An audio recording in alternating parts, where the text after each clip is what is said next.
Good morning all student. 11th class की जो आज ये हमारी ऑनलाइन क्लास है उसमें हम अपने सिलेबस का प्रारंभ कर रहे हैं, पाठ्यक्रम का शुभारंभ कर रहे हैं। तो सबसे पहले आप देखिए बच्चों, मैंने यहाँ पर आपकी पाठ्य पुस्तक रखी है जिसका नाम है अंतरा। पुस्तक का नाम है अंतरा भाग 1, कक्षा 11 के लिए ऐच्छिक हिंदी की पाठ्य पुस्तक, अर्थात आपके हिंदी लिटरेचर की ये पाठ्य पुस्तक है जिसे भाग फर्स्ट का भाग प्रथम का नाम दिया गया है और पुस्तक का नाम है अंतरा। तो ये तो आपकी पुस्तक का मेन पृष्ठ और उसका टाइटल शीर्षक मैंने आपको दिखाया और समझाया। अब आगे आप देखिए कि इस पुस्तक के अंतर्गत हम देखते हैं तो 2 खंडों में हमें सारा पाठ्यक्रम सिलेबस देखने को मिलेगा। इसका जो पहला खंड है वो गद्य से रिलेटिव है और दूसरा खंड है वह पद्य से रिलेटिव है, अर्थात गद्य और पद्य खंड में इसमें हमारे पाठ्यक्रम को रखा गया है और सिलेबस को बांटा गया है। तो सबसे पहले आप देखिए यहाँ पर लिखा हुआ है विषय सूची अर्थात इंडेक्स। विषय सूची में हम पाठों के बारे में जानकारी लेंगे। तो सबसे पहले इसमें पाठ रखा गया है मुंशी प्रेमचंद जी का ईदगाह है, और ईदगाह के बारे में आपने पहले भी जाना होगा, सुना होगा कि मुस्लिम जो समुदाय होता है, जाति होती है, उनके यहाँ पर ईदगाह है, अर्थात जहाँ पर इनके नमाज पढ़ी जाती है, मस्जिद जो होती है उसे ईदगाह कहा जाता है। तो हामिद को लेकर इन्होंने हामिद के बाल मनोविज्ञान से संबंधित, बच्चों से संबंधित एक छोटी सी कहानी लिखी है जिसे ईदगाह नाम दिया गया है। इसके बाद में अमरकांत जी की कहानी है जिसका नाम है दोपहर का भोजन। फिर इसके बाद में हरिशंकर परसाई जी का व्यंग लेख है टॉर्च बेचने वाला। फिर रांगी राघव का गूंगे, सुधा अरोड़ी जी का ज्योतिबा फुले, ओम प्रकाश वाल्मीकि का खानबदोश, और फिर गजानंद माधव भक्तिबोध का लिया गया है नए की जन्म कुंडली 1। फिर पांडिय वेचन शर्मा उगर जी की उसकी माँ पाठ को रखा गया है सिलेबस में। और इसके बाद में भारतेंदु बाबू हरिश्चंद्र की भारतवर्ष की उन्नति कैसे हो सकती है लेख इसमें रखा गया है। तो ये सभी पाठ हम गद्य खंड में जानेंगे और समझेंगे। इसके बाद में बच्चों देखो, हम पद्य खंड के अंतर्गत आते हैं तो हम देखते हैं कि इसमें कबीर है, सूरदास है, देव है, पद्माकर है आदि कवियों को लिया गया है। तो कबीर और सूरदास भक्तिकालीन कवि हैं, तो देव और पद्माकर यहाँ पर रीतिकालीन कवि के रूप में जाने जाते हैं। उनकी कविताओं को, उनके पदों को यहाँ पर आपके सिलेबस में लिया गया है। इसके बाद में हम छायावादी कवि सुमित्रानंद पंत की कविता जो है संध्या के बाद, महादेवी वर्मा ये भी छायावादी कवियत्री रही है। जाग तुमको दूर जाना, सब आंखों के आंसू उजले, इन कविताओं को जानेंगे। फिर इसके बाद में नरेंद्र शर्मा की नींद उचट जाती है, और नागार्जुन की बादल को घिरते देखा है, श्रीकांत वर्मा की हस्तक्षेप और धूमिल की घर में वापसी आदि जैसी कविताओं को हम जानेंगे और समझने का प्रयास करेंगे। तो बच्चों ये तो हमारा सिलेबस जो है उसके बारे में मैंने आपको नॉर्मल सामान्य जानकारी दी है। अब इसके बाद में देखिए मैं यहाँ पर आ रही हूँ गद्य खंड, और गद्य खंड के अंतर्गत आज हम जो अपना पहला पाठ जो शुरू करने जा रहे हैं वह है मुंशी प्रेमचंद जी का पाठ ईदगाह है। तो ईदगाह पाठ के बारे में हम विस्तार से जानेंगे और समझेंगे, लेकिन लेखक के पाठ को जानने और समझने से पहले हमें यहाँ पर लेखक का जो इंट्रोडक्शन है, जो परिचय है, वो जानना और समझना आवश्यक है। तो सबसे पहले मैं यहाँ पर मुंशी प्रेमचंद जी का जीवन परिचय, उनका रचना परिचय दिया गया है, वो यहाँ पर आपको बताऊंगी और अच्छे से समझाने का प्रयास करूंगी। तो आप देखिए यहाँ पर पेज नंबर 3 में लिखा हुआ है, प्रेमचंद का जन्म वाराणसी जिले के लम्ही ग्राम में हुआ था। उनका मूल नाम धनपत राय था। प्रेमचंद की प्रारंभिक शिक्षा वाराणसी में हुई।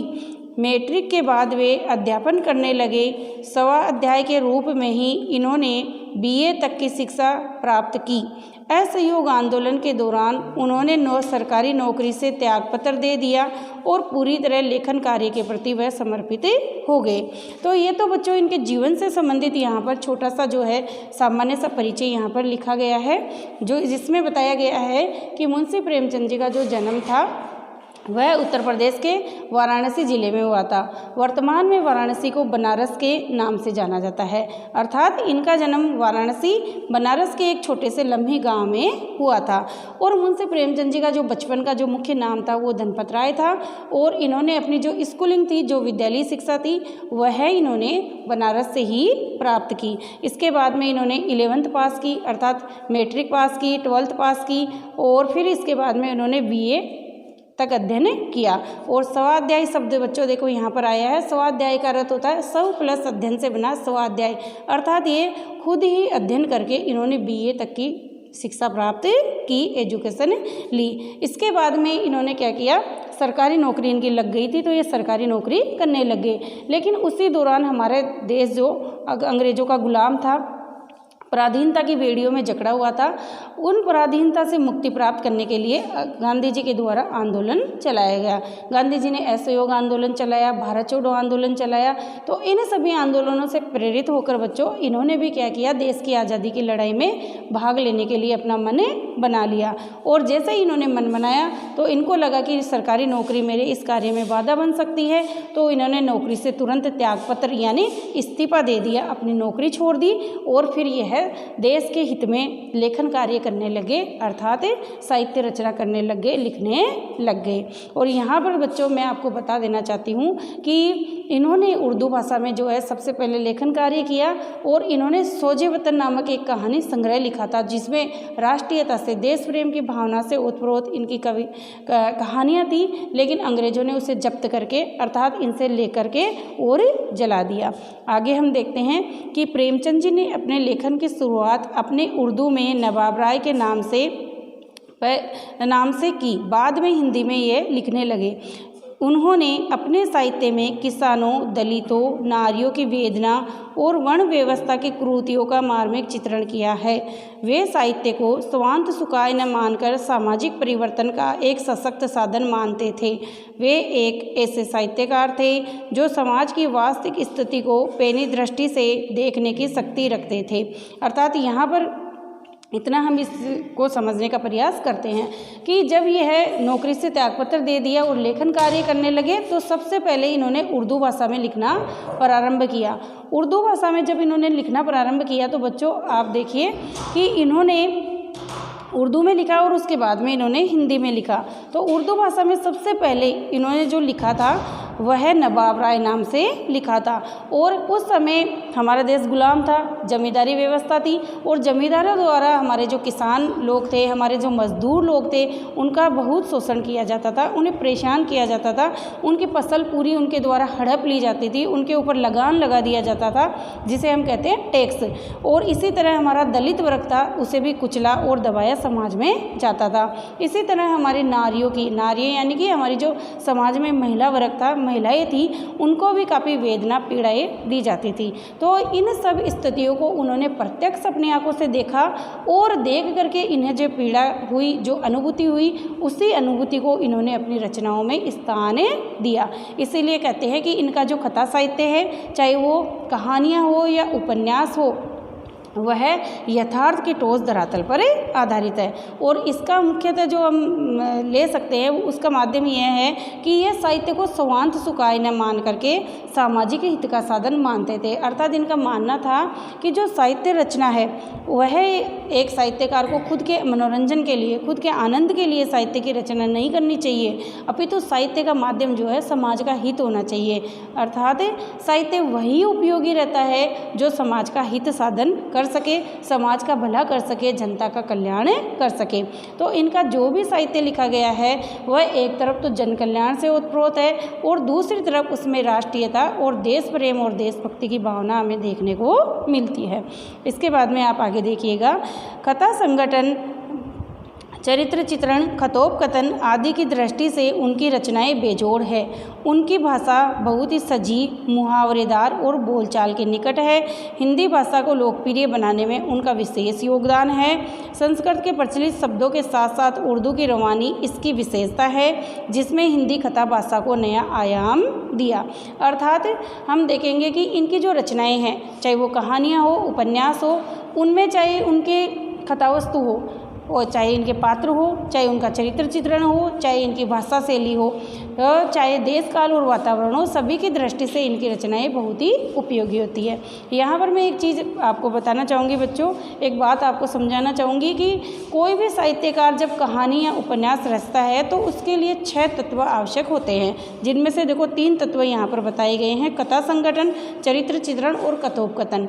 यानी कि कथा संगठन यानी कथा वस्तु, उसकी स्टोरी क्या है, चरित्र चित्रण और चरित्र चित्रण होता है पात्रों का, उसके पात्र कैसे हैं, और कथोपकथन कहते हैं संवाद को, अर्थात उसके पात्र आपस में बातचीत किस तरीके से करते हैं। फिर देश काल और वातावरण, अर्थात वो किस टाइम में किस समय के किस परिवेश को दिखा रहा है। तो इनकी जो रचनाएं हैं वो उस समय के ग्रामीण परिवेश पर आधारित है और उस समय के वातावरण से हमारा साक्षात्कार करवाती है। इसी तरह इनकी भाषा शैली है, तो आम बोलचाल की भाषा में इन्होंने क्या है अपने साहित्य की रचना की है।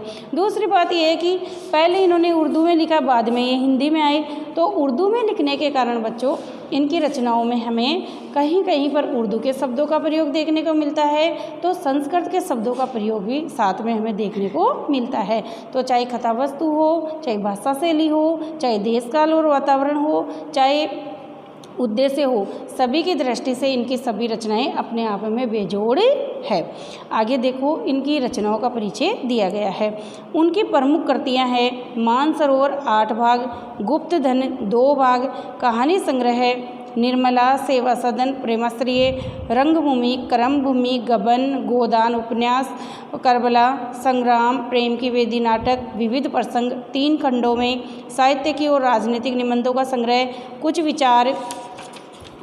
विचार साहित्य के निबंध। उन्होंने माधुरी, हंस, मर्यादा, जागरण आदि पत्रिकाओं का संपादन भी किया। इस पाठ्य पुस्तक में उनकी ईदगाह कहानी भी दी गई है। अर्थात बच्चों यहाँ पर हम इनकी रचनाओं के बारे में जानेंगे। देखो इनकी कहानियाँ जो है वो मानसरोवर 8 भाग में प्रकाशित हुई है। अर्थात इन्होंने अपने जीवन काल में 300 से भी अधिक कहानियाँ लिखी, जिनमें से आपके सिलेबस में ईदगाह कहानी रखी गई है। तो उन 300 कहानियों को क्या किया है इन्होंने मानसरोवर के नाम से, मानसरोवर शीर्षक टाइटल के नाम से 8 भागों में प्रकाशित किया। अर्थात अगर हमें इनकी कहानियाँ देखनी है, पढ़नी है, तो हमें उनकी मानसरोवर नाम से भाग 1 से लेकर 8 तक, अर्थात भाग प्रथम से लेकर 8 तक हम खंड खरीद लेते हैं तो हम उनकी सभी कहानियों का अध्ययन कर पाते हैं। फिर है गुप्त धन 2 भाग नाम से एक कहानी संग्रह निकला है। निर्मला, सेवा सदन, प्रेमाश्रय, रंगभूमि, कर्मभूमि, गबन और गोदान इनके नोवेल है, अर्थात उपन्यास है। इसके अलावा इन्होंने 3 नाटक भी बच्चों लिखे हैं, जिनमें संग्राम है, प्रेम की वेदी है और करबला है। इसके अलावा इन्होंने 3 खंडों में निबंधों का संग्रह भी लिखा है, और उन निबंधों का जो सब्जेक्ट है, विषय है, वो साहित्य और राजनीति से संबंधित रहा है। इसके अतिरिक्त बच्चों इन्होंने अनेक पत्र पत्रिकाएं, जिनमें हमें देखने को मिलेगा माधुरी, हंस, मर्यादा, जागरण आदि में अपना लेखन कार्य किया है। इस पाठ्यपुस्तक में उनकी ईदगाह कहानी दी गई है। तो बच्चों ये जो पाठ्यपुस्तक है उसमें हम इनकी आज ईदगाह कहानी का अध्ययन करेंगे। ईदगाह कहानी को विस्तार पूर्वक जानेंगे और समझेंगे। अब ईदगाह कहानी को जानने और समझने से पहले मैं आपको बता देती हूँ कि बच्चों इनकी जो ईदगाह कहानी है उसके बारे में लेखक ने यहाँ इंट्रोडक्शन लिखा है। हिंदी में बाल मनोविज्ञान से संबंधित कहानियाँ बहुत कम लिखी गई है। प्रेमचंद उन दुर्लभ कथाकारों में से हैं जिन्होंने पूरी प्रामाणिकता एवं तन्मयता के साथ बाल जीवन को अपनी कहानियों में जगह दी है। उनकी कहानियाँ भारत की सांझी संस्कृति एवं ग्रामीण जीवन के विविध रंगों से सराबोर है। अर्थात इनकी जो ये कहानी है ईदगाह है वह बाल मनोविज्ञान, और बाल मनोविज्ञान कहते हैं बच्चों की साइकोलॉजी, अर्थात बच्चे क्या सोचते हैं इससे रिलेटिव इनकी कहानी है। और इसका जो प्रमुख पात्र है ना वह है हामिद, और हामिद के साथ साथ उसके मित्र दोस्तों के माध्यम से भी बाल मनोविज्ञान को लेखक ने समझाने का बताने का प्रयास किया है। और इससे पूर्व भी बच्चों मैं आपको बताना चाहूँगी कि आपने छोटी क्लासों में इनकी एक कहानी पढ़ी होगी बुड्ढी काकी। तो बुड्ढी काकी कहानी में भी किस तरीके से एक दादी और पोती जो है उनके बारे में समझाया गया है कि पोती का जो है उस बच्ची का जो है अपनी दादी के प्रति कितना लगाव होता है। वो अपने माँ बाप के विरुद्ध जाकर भी अपनी दादी के लिए खाने पीने की व्यवस्था करती है। तो उस कहानी के माध्यम से भी इन्होंने बाल मनोविज्ञान को दिखाया है। तो उसी तरीके की ये कहानी है, ईदगाह कहानी है, जिसमें बाल मनोविज्ञान बच्चों की साइकोलॉजी हमें समझने को देखने को मिलती है।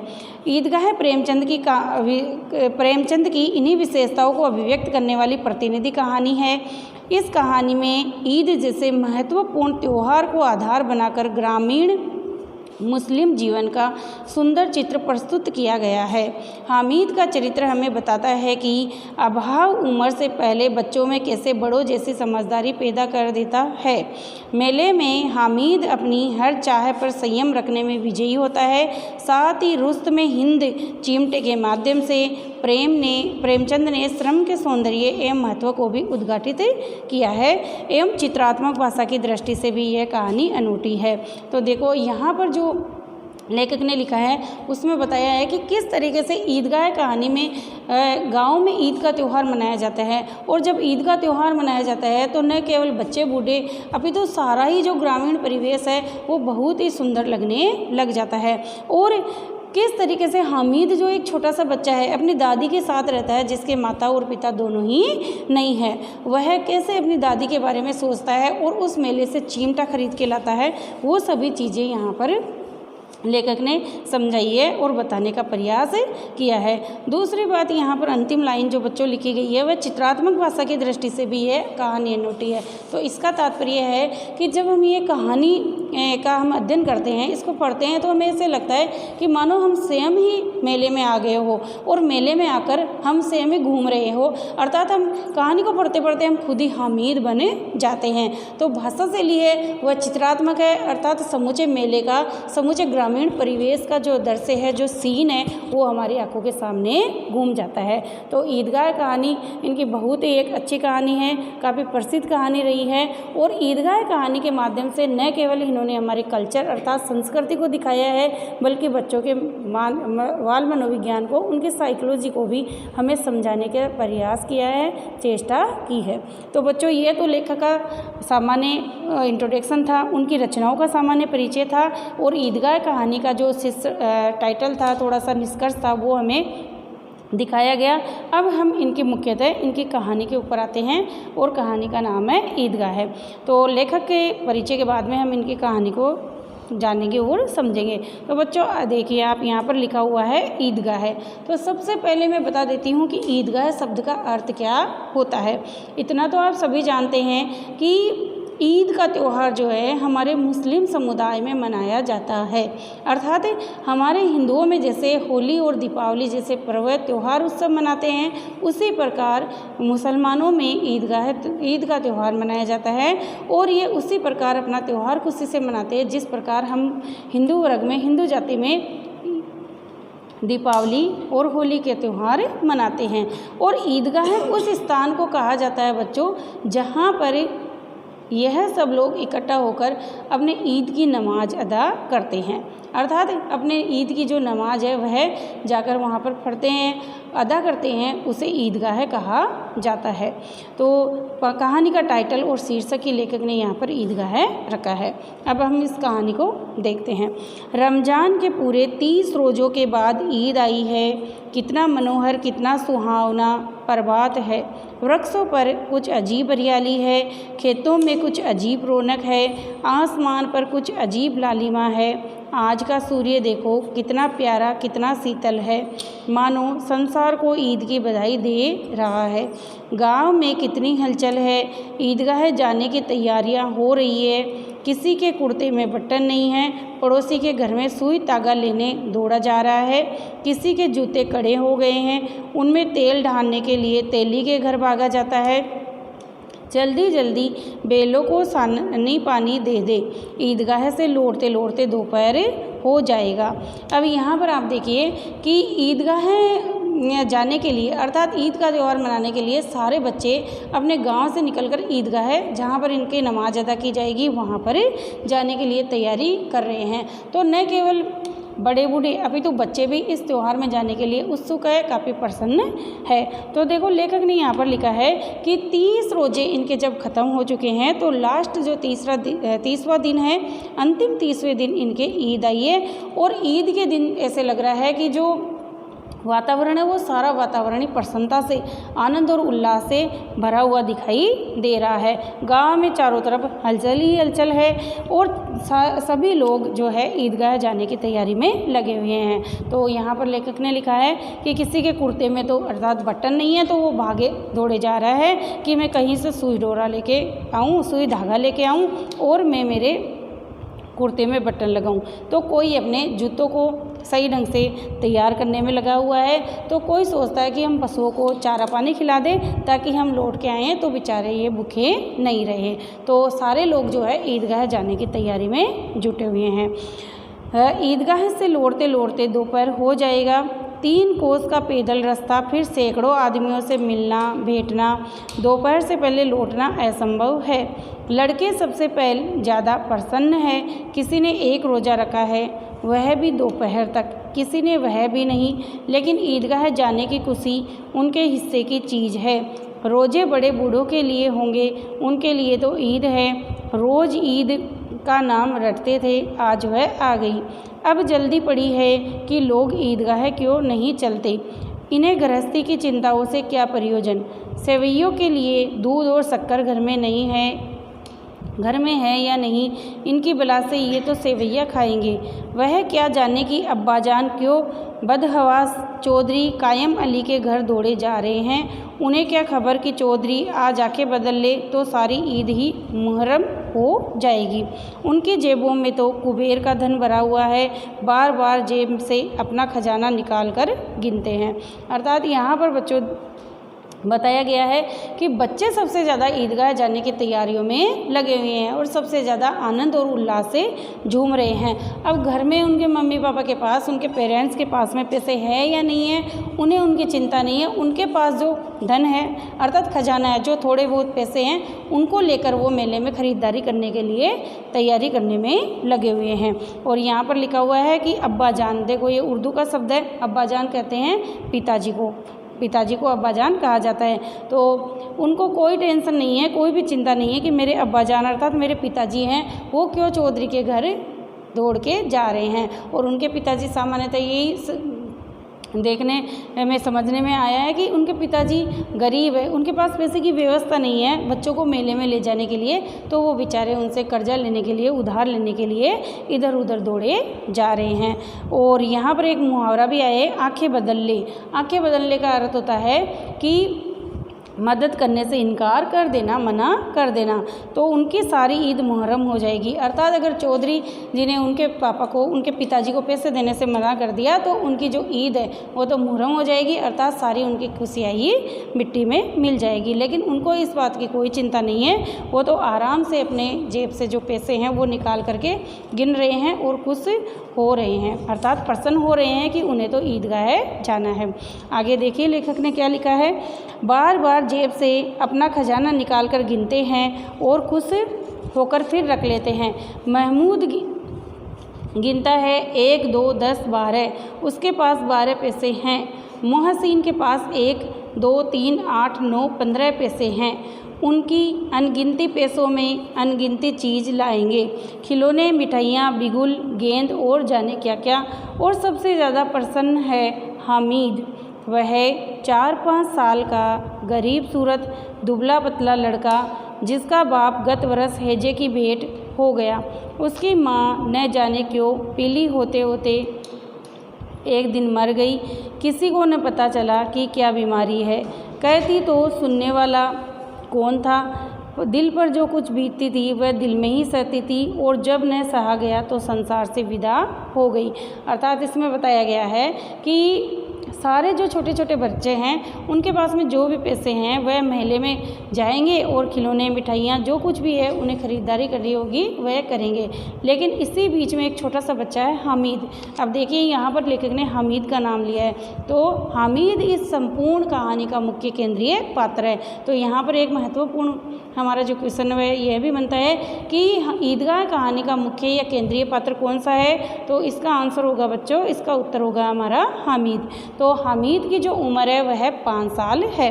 तो जिस प्रकार सभी बच्चे मेले में जाने के लिए उत्सुक हो रहे हैं, उसी प्रकार हामिद भी 5 साल का एक छोटा सा बच्चा है जो अपनी दादी के साथ रहता है, वह भी मेले में जाने के लिए उत्सुक हो रहा है, प्रसन्न हो रहा है। लेकिन यहाँ पर लेखक ने चिंता व्यक्त की है कि उसके माता पिता दोनों ही नहीं है। अब वह हामिद अपनी बूढ़ी दादी अमीना की गोद में सोता है और उतना ही प्रसन्न है। उसके अब्बाजान रुपए कमाने गए हैं, बहुत सी थैलियाँ लेकर आएंगे। अम्मी जान अल्लाह मियाँ के घर से उसके लिए बहुत अच्छी अच्छी चीज़ें लाने गई है, इसीलिए हामिद प्रसन्न है। आशा तो बड़ी चीज़ है, और फिर बच्चों की आशा, उसकी कल्पना तो राई का पर्वत बना लेती है। हामिद के पाँव में जूते नहीं हैं, सिर पर एक पुरानी दुरानी टोपी है जिसका गोटा काला पड़ गया है, फिर भी वह प्रसन्न है। तो देखिए बच्चों, यहाँ पर लेखक ने कहा है कि हामिद के माँ बाप नहीं है, लेकिन फिर भी उससे उम्मीद है, आशा है, क्योंकि हामिद की दादी जो है अमीना, उसने कह रखा है कि एक दिन तुम्हारे मम्मी पापा ज़रूर आएंगे, तुम्हारे अब्बाजान अम्मी जान ज़रूर आएगी। तो इसी आशा में वो क्या है, बहुत ही प्रसन्न हो रहा है कि जब उसके अब्बाजान आएंगे, उसके पिताजी आएंगे, तो उसके लिए काफ़ी सारे ढेर सारे रुपये पैसे लेके आएंगे, और उसकी माँ आएगी तो वह भी बहुत सारी चीज़ें वस्तुएं उसके लिए लेके आएगी। अब हामिद के पास देखो गरीब है अमीना, अमीना के पास में पैसे नहीं है, तो न तो उसके पास में पहनने के लिए अच्छे कपड़े हैं और न ही उसके पास में अच्छे जूते हैं, फिर भी वो मेले में जाने के लिए तैयार है, और माथे पे सर पे उसने एक छोटी सी पुरानी दुरानी टोपी लगा रखी है। अब आगे देखो, लेखक ने लिखा है, जब उसके अब्बाजान थैलियाँ और अम्मीजान नियामतें लेकर आएगी तो वह दिल के अरमान निकाल लेगा। अब बच्चों यहाँ पर देखिए नियामत शब्द लिखा हुआ है। नियामत शब्द का अर्थ होता है दुर्लभ वस्तुएं, अर्थात दुर्लभ वस्तुएं वह वस्तुएं जो बहुत कम मात्रा में होती है, और ये उर्दू का शब्द है। तो वह सोच रहा है कि अब्बा जान तो उसके लिए थैलियाँ अर्थात पैसे लेके आएंगे, और उसकी अम्मी जान जो है वह बहुत ही नियामतें दुर्लभ वस्तुएं और बहुत ही अच्छे अच्छे खाने के व्यंजन उसके लिए लेके आएगी। तो शब्दकोश में नियामत शब्द का जो अर्थ है वह है बहुत ही अच्छे और स्वादिष्ट व्यंजन, और दूसरा अर्थ है दुर्लभ वस्तुएं। तो यहाँ पर हम इसका अर्थ लेंगे, अर्थात बहुत ही अच्छी अच्छी वस्तुएं, अच्छे अच्छे खाद्य पदार्थ अर्थात अच्छे व्यंजन उसकी माँ अम्मी जान उसके लिए लेकर आएगी। तब देखेगा महमूद, मोहसिन, नूरे और सम्मी कहाँ से उतने पैसे निकालेंगे। अभागिन अमीना अपनी कोठरी में बैठी रो रही है। आज ईद का दिन और उसके घर में दाना नहीं। आज आबीद होता तो क्या इसी तरह ईद आती और चली जाती। इस निराशा और अंधकार में वह डूबी जा रही है। किसने बुलाया था इस निगोड़ी ईद को। अब आप यहाँ देखिए कि जब माता पिता के पास में पैसे नहीं होते हैं, रुपए नहीं होते हैं, तो वो कैसे अपने बच्चों के लिए कुर्सियाँ खरीदे, कैसे उनके लिए वस्तुएं खरीदे। तो इसी बात को लेकर अमीना भी चिंता के सागर में डूबी हुई है कि मेरे पास पैसे नहीं है तो मैं कहाँ से इसको हामिद को मेले में भेजूँगी, कहाँ से ये मेले में जाकर अच्छी अच्छी वस्तुएं खरीदेगा। तो आज का दिन अगर मेरा पुत्र, अगर मेरा बेटा जिसका नाम आबिद था वो होता तो क्या ईद का त्यौहार ऐसा होता? नहीं, ऐसा नहीं होता। बहुत ही अच्छे से आज हम लोग ईद का त्यौहार मनाते। तो इसी दुख के कारण वह सोच रही है कि इस ईद को किसने बुलाया, अर्थात ये त्यौहार क्यों आया। और वास्तव में त्यौहार के दिन अगर हमारे पास रुपये पैसे होते हैं तो हम सब अधिक प्रसन्न होते हैं, लेकिन जब नहीं होते हैं तो प्रसन्नता की जगह चिंता हो जाती है। और उसी चिंता में अमीना आज बेटी सोच रही है, और इसीलिए वह कह रही है कि किसने बुलाया था इस निगोड़ी ईद को। इस घर में उसका काम नहीं, लेकिन हामिद, उसे किसी के मरने जीने से क्या मतलब। उसके अंदर प्रकाश है, बाहर आशा। विपत्ति अपना सारा दलबल लेकर आए, हामिद की आनंद भरी चितवन उसका विध्वंस कर देगी। अर्थात अमीना जो उसकी दादी है उसको चिंता है, उससे उसको कोई लेन देन नहीं है। वह तो अपने आप में ही प्रसन्न हो रहा है कि उसे तो मेले जाना है, और अगर उसे किसी प्रकार की कोई परेशानी भी है तो हामिद की प्रसन्नता उसे अपने आप ही विध्वंस कर देगी, अर्थात समाप्त कर देगी। तो यहाँ पर शब्द आया है बच्चों विध्वंस। विध्वंस का अर्थ होता है नष्ट कर देना, अर्थात समाप्त कर देना। आगे देखिए यहाँ पर लिखा है, हामिद भीतर जाकर दादी से कहता है, तुम डरना नहीं अम्मा, मैं सबसे पहले आऊँगा, बिल्कुल न डरना। अमीना का दिल कचोट रहा है। गाँव के बच्चे अपने बाप के साथ जा रहे हैं। हामिद का बाप अमीना के सिवा और कौन है, उसे केवल मेले जाने दे। अर्थात सभी बच्चे अपने माता पिता के साथ जा रहे हैं, लेकिन हामिद के तो माता पिता हैं ही नहीं। ऐसी स्थिति में हामिद की जो दादी है उसके सिवा उसका कौन है जो उसे मेले ले जाएगा। लेकिन अमीना उसे मेले में भेजने के लिए तैयार है, किंतु उसे चिंता है कि अकेला बच्चा कहीं भीड़ में खो न जाइए। तो देखिए यहाँ पर लेखक ने लिखा है, उस भीड़ भाड़ में बच्चा कहीं खो जाए तो क्या हो, नहीं अमीना उसे यूँ न जाने देगी। नन्ही सी जान 3 कोस चलेगा कैसे, पैर में छाले पड़ जाएंगे, जूते भी तो नहीं हैं। वह थोड़ी थोड़ी दूर पर उसे गोद ले लेगी, लेकिन यहाँ सेवैया कौन पकाएगा। अर्थात दादी को चिंता हो रही है हामिद के लिए कि मेरा बच्चा जाएगा तो अकेला जाएगा मेरा पोता, और अगर खो गया तो फिर मैं क्या करूँगी, उसके अलावा उसका कोई दूसरा सहारा नहीं है। तो वह सोचती है कि अगर मैं इसे पैदल भेज दूँ लेकिन जूते भी नहीं हैं, और अगर मैं जाऊँ तो इसे गोद में लेकर अच्छी तरीके से मेला घुमा कर ले आ सकती हूँ, लेकिन अगर इसके साथ चली गई तो यहाँ पर सेवैया कौन बनाएगा। अर्थात इनके ईद के त्यौहार पर जिस प्रकार हमारे होली और दीपावली पर अच्छे व्यंजन बनाते हैं, उसी तरह इनके भी अच्छे अच्छे खाद्य पदार्थों में सेवैया बनाते हैं और उनको यह खाने के लिए काम में लेते हैं। तो वह सोच रही है कि अगर मैं चली जाऊंगी तो पीछे घर में कोई नहीं रहेगा। पैसे होते तो लौटते लौटते सब सामग्री जमा करके चटपट बना लेती, यहाँ तो घंटों चीज़ें जमा करने में लगेंगे। मांगे ही का तो भरोसा ठहरा, उस दिन पहिमन के कपड़े सिले थे, 8 आने पैसे मिले थे। उस अठन्नी को ईमान की तरह बचाती चली आती थी इसी ईद के लिए, लेकिन कल ग्वालिन सिर पर सवार हो गई तो क्या करती। हामिद के लिए कुछ नहीं है, मैं तो 2 पैसे का दूध तो चाहिए ही। अब तो कुल 2 आने पैसे बच रहे हैं, 3 पैसे हामिद की जेब में, 5 अमीना के बटुए में। बटुए का अर्थ होता है पर्स, अर्थात वह वस्तु जिसमें पैसे सुरक्षित रखे जाते हैं। यही तो बिसात है। बिसात शब्द का अर्थ होता है बच्चों धरोहर। और ईद का त्यौहार अल्लाह ही बेड़ा पार लगाई। धोबिन, नाइन और मेहतरानी और चूड़ीहारिन सभी तो आएगी, सभी को सेवैया चाहिए, और थोड़ा किसी को आँखों नहीं लगता। किस किस से मुँह चुराएगी, और मुँह क्यों चुराई, साल भर का त्यौहार है। ज़िंदगी खैरियत से रहे, उनकी तकदीर भी तो उसी के साथ है। बच्चे को खुदा सलामत रखे, दिन भी कटे जाएंगे। अर्थात अमीना जो है बच्चे के साथ मेले जाना चाहकर भी नहीं जा पाती है, क्योंकि उसे घर पर सेवैया बनाने की चिंता हो रही है।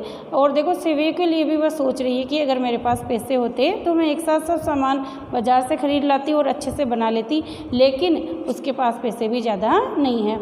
अगर वो कपड़े सिलने का काम करती है और कपड़े सिलकर अपना जैसे तैसे वो घर खर्चा चलाती है, तो उसके ने पहिमन नामक एक औरत के जो है कपड़े सिले थे जिससे 8 आने ही मिले थे। लेकिन जो ग्वालिन कहते हैं दूध बेचने वाली स्त्री को, तो ग्वालिन से वो 2 पैसे का दूध मंगाती थी, तो कुछ पैसे उसने उसको दे दिए, और बचे जो पैसे थे 3 पैसे वो हामिद को मेले में खर्चे के लिए दे दिए, और 5 पैसे उसने अपने बटुए अपने पर्स में अर्थात सुरक्षित रखे हैं ताकि वो उसको काम में ले। तो अब उसके पास यही बिसात देखो यहाँ पर उर्दू शब्द है जिसका अर्थ होता है धरोहर। तो उसके पास में इस समय जो पैसों के रूप में धरोहर है वो मात्र 5 पैसे ही हैं, जिनसे उसे सारी व्यवस्थाएं करनी है और सेवैयाँ भी बनानी है। और वह सेवैयाँ भी न केवल हामिद अपने लिए, अपितु उसे वो सेवैयाँ जो चूड़ीहारिन है, मेहतरानी है, जो नाइन है, उन सभी को भी उसे देनी पड़ेगी। क्योंकि बच्चों देखो हमारे हिंदुओं में त्यौहार जब मनाए जाते हैं तो मिठाइयाँ वगैरह सबको दी जाती है और सबको हम अपने अच्छे अच्छे व्यंजन बना करके उन्हें खिलाते पिलाते हैं। उसी तरह जब ईद का त्यौहार मनाया जाता है तो इनके भी जो है सभी लोगों को सेवैयाँ खिलाई जाती है, बांटी जाती है। तो वह सोच रही है कि जब ईद का त्यौहार साल भर से आया तो देना तो पड़ेगा, और दे भी क्यों नहीं, अल्लाह जो है सब कुछ अच्छे से रखेगा, उसके बच्चे को सलामत रखेगा। तो देखो इतना चैप्टर में हमने पूरा अध्ययन किया है जिसमें हमने जाना कि ईद का त्यौहार मनाया जा रहा है, सारे गांव वाले ईद के त्यौहार में जा रहे हैं। हामिद अपने मित्रों के साथ जाने के लिए तैयार है, लेकिन हामिद की दादी को चिंता हो रही है, न तो उसके पास में ज़्यादा पैसे हैं और न ही जो है वो घर में जो है घर का काम छोड़कर हामिद के साथ जा सकती है। लेकिन फिर भी वो जैसे तैसे करके अपने बच्चे को मेले भेजने के लिए और घर में सेवैयाँ बनाने के लिए तैयारी करने में लगी हुई है। तो बच्चों यहाँ तक हमने अपना ये चैप्टर पार्ट है उसको रीड किया है, और आगे का चैप्टर हम अगली जो अपनी वीडियो क्लास होगी उसमें अपन देखेंगे। धन्यवाद बच्चों।